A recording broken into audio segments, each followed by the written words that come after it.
Hey, how's everybody? Happy Saturday, Happy New Year.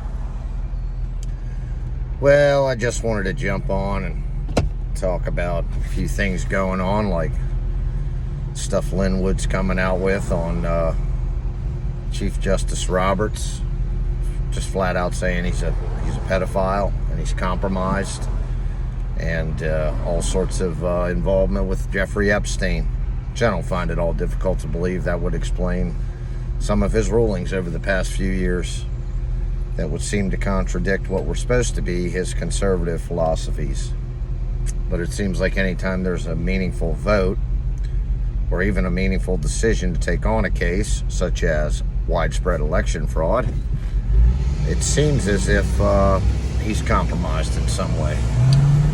So anyway, Linwood, of course, is an attorney, calling him out on this, and a defamation attorney at that. And there's a lot of people have said we don't think he'd be doing that unless it were the truth. So not only is our Congress corrupted to its core, the judiciary is as well. I think they've proven that. And I think really that's what this whole exercise has been about. Same thing with Mitch McConnell and a lot of other rhinos who are obviously compromised and paid off. And this is also what you saw President Trump doing with their letting the Congress with their stimulus bill, with bullshit like $10 million going to Pakistan for gender studies, and all sorts of other billions of dollars going all around the world, while each American gets a measly $600 crumb thrown at them. And it's obvious that these Congress people are taking kickbacks on this, so they send out all this aid and then they get kickbacks on it. They might call them campaign contributions, but they probably also just get direct cash payments as well from these foreign entities. That's how it works. That's how they fleece the American taxpayers. So I think it's just, the white hats and Donald Trump, their strategy is working very well in having all of these deep state swamp rats exposing themselves for what they are. And it's unbelievable how many traitors are in our government. I mean, we need to just on June 6th, which there are just the buzz online, there's just going to be a huge amount of people there coming from all around the country. Be shocked if it's not well over 1 million. I wouldn't be shocked if it's over 2 million, honestly. And there's going to be a lot of 3% constitutional militia there who are constitutionally carrying their long rifles and their sidearms, which is absolutely guaranteed, regardless of any invalid bullshit Washington, D.C. laws that are not laws, because no laws trump the U.S. Constitution. And many of us will be there specifically. Really, anybody there that is armed, unless they have criminal intent, is there specifically as a member of the constitutional militia, which that is specifically protected activity in carrying your firearms, especially as a member of the constitutional militia. Even though it has been determined that it's certainly an individual right, it is most definitely just clearly stated there in the Second Amendment that it has to do with a well-regulated militia. And, a lot of statist leftists like to say, they're not regulated. Well, regulated at that time did not mean some government nitwit sticking their nose up your keister. What it means is you're disciplined, you're trained, you're lawful, you're not lawless. And if anybody, you went to the Lobby Day demonstration in Virginia, you saw upwards of 100 armed patriots who were very lawful. It was one of the safest places in the world to be probably that day.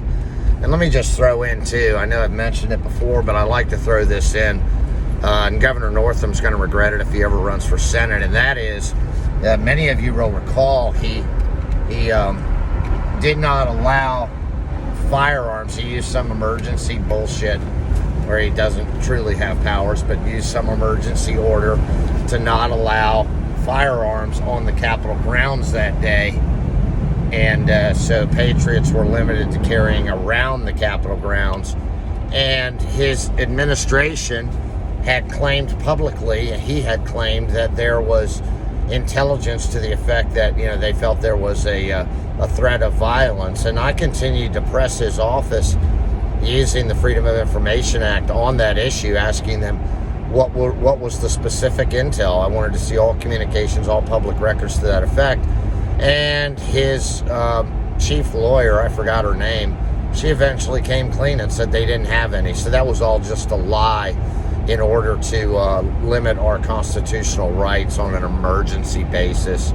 So, of course, Northam's just another deep state fraud, like a lot of the rest of these governors, including some Republican governors like we're seeing in Georgia. There's just a huge, overwhelming amount of evidence that continues to flow out on the widespread fraud that was perpetrated. And, what we're going to see January 6th is either the Congress fixes this corrupted mess and does the right thing and certainly puts Donald Trump in for his second term, which the American electorate voted for, or I think you're actually going to see the Capitol being stormed and the corrupted Congress being removed. I mean, that probably ought to happen anyway, because it really just is an institution that's corrupted. We should remove all Congress people, barring perhaps those who were just elected. But the thing is, here's the problem with that, is that we now have no confidence in our election. I mean, I think a lot of Senate and congressional seats were compromised by fraud as well, and that actually not the actual winners were announced. So I think what we need to do is throw all of them out of the Capitol, forcefully remove them, clear the Capitol out, and have special elections with 120 days that are real simple. They're executed, administered by the U.S. military. They require you to have a photo identification and vote in person. I guess there could be some absentee ballots, but we're not going to have this mail-in ballot bullshit. We're going to have paper ballots. You're going to sign your ballot, and your signature better match what's on the books. And you're going to put your thumbprint on, which, of course, after the fact, we can always match those up to the actual voter. So then we're going to see some actual results. And, I think we also need to look at this bullshit of, either the only ones who get any favorable treatment in elections are Democrats or Republicans. Well, both those parties are really one and the same. They're both corrupted. They both just need to be dissolved. And we need to start over. And you know what? I think we need to rethink having a two-party system in the Congress, because I just kind of think it's absolute bullshit. I think it suppresses a lot of good ideas. It's either like one side's in absolute power or the other side is, and I think I'm fed up with that. I don't think that it accomplishes much. I don't think it leaves room for compromise. They're so partisan, or at least they're playing the role of being partisan, that they never get anything done. But I think that's the whole shtick, if you will. They're pretending to each be so polarized, and they get nothing done for the American people. But then you see the scumbags, they can all seem to jump on and vote for a stimulus bill that gives Pakistan $10 million for gender studies and all kinds of other bullshit foreign aid that they're getting kickbacks on. They can find a way to override President Trump's veto on the NDAA, which he was vetoing because he wants Section 230 revoked. And so let's start holding these big tech companies accountable. Well, they overrode his veto on that. Once again, the corrupted Congress showing where their loyalties lie in their big donors, their big tech donors. So I just think, with the exception of a handful, which, sorry if you did a good job and you were, an honest American, an honest public servant, but the Congress itself has become just so systemically corrupted that I think the only solution is to get rid of them and start over. And I'm certainly not talking about in any way revamping the constitutional republic, but I am talking about removing all the members of Congress and having a special election under the procedures I spoke of. And I think we also might need to consider, clearing out the courts as well.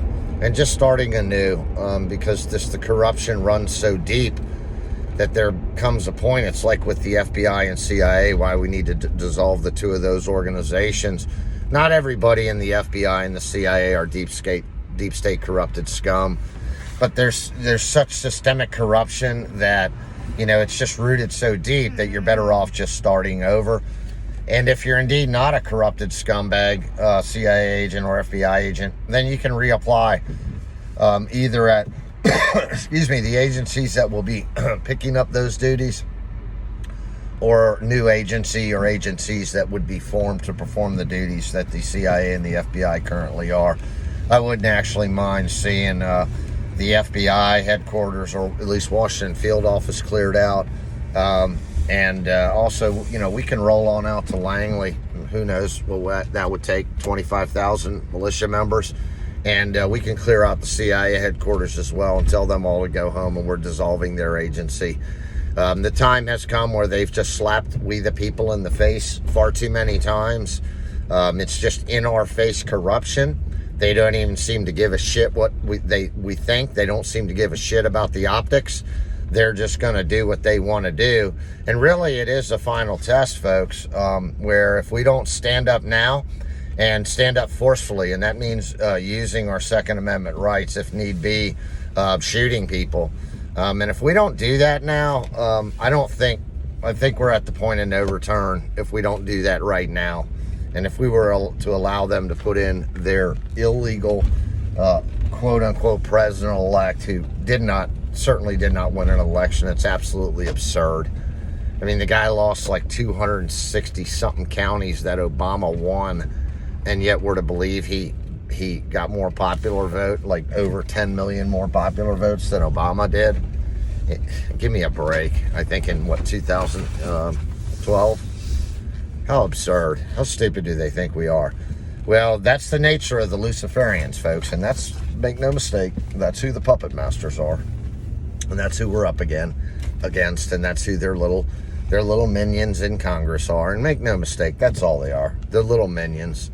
Those people up there, they're not the decision makers in the Luciferian power structure. They're just little minions who they basically sell their souls and agree to do whatever they're told for all sorts of money and favoritism and power. But those days are over, guys, because I really think that enough of us are going to show up in D.C. There's going to be 1 million of us. I think at least 100,000 of us are going to be well armed, and we're just going to demand some changes from these corrupted scumbags, because they're criminals. They've committed treason against us and our constitutional republic, and it's clearly stated in the Declaration of Independence. And really, it's just self-evident that we, the people, have the right to determine who is going to govern us. End of story. And it would appear as if the majority of us no longer want to be governed by these corrupted scumbags. So I've got a crew heading up to Washington, D.C. on January 6th. And I think I'll be hovering around the U.S. Capitol. There's quite a few different demonstrations, but I think that's where the action is. I think President Trump is going to release a lot of information that day showing more than enough ample evidence for widespread voter fraud that occurred in the 2020 election.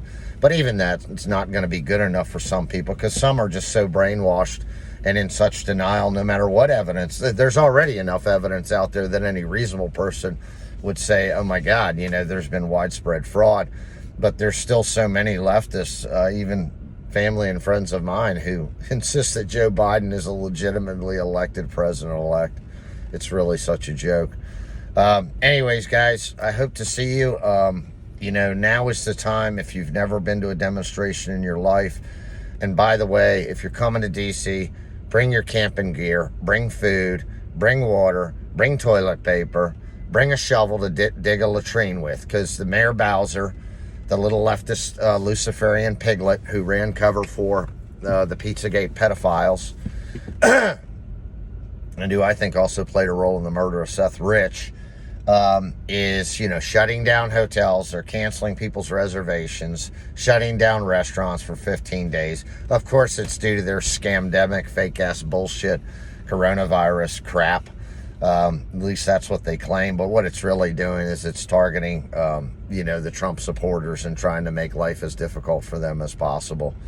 So I don't know. We ought to probably visit Marion Bauer's office as well. And, frankly, I was thinking about this. It's like when the Constitution was ratified and the Bill of Rights, which includes the Second Amendment, was ratified, Washington, D.C. didn't even exist. They didn't come into existence, I think, until, 1871, the Act of the District of Columbia. So how I don't understand how an entity can then come about, and even though the law of the land has already been established in the U.S. Constitution, how can they then come and pass what they call laws that forbid us from carrying our firearms in the very place where patriots, why the framing fathers put in the Constitution the Second Amendment to begin with, and then they're going to tell us, oh yeah, you can't carry it in the place where you need those firearms the most, where you need to remove the tyrants. You can only carry those on a mountaintop or when you're out hunting or out in the country. Bullshit. We can carry them anywhere. That's what the Second Amendment says. Get over it. We're coming. We're going to be there. Come with your long rifle. Come with your battle face on, because that's the only thing they understand, folks. I don't think a shot is going to be fired, but the only thing the Luciferians understand is force, and that's what the 3% is going to deliver to them on January 6th. You can bank on that. And you better bow down, Luciferians, and you better start thinking about begging for forgiveness, because that's your only way out of all of this alive. I'll take care, guys. I love y'all. Bye.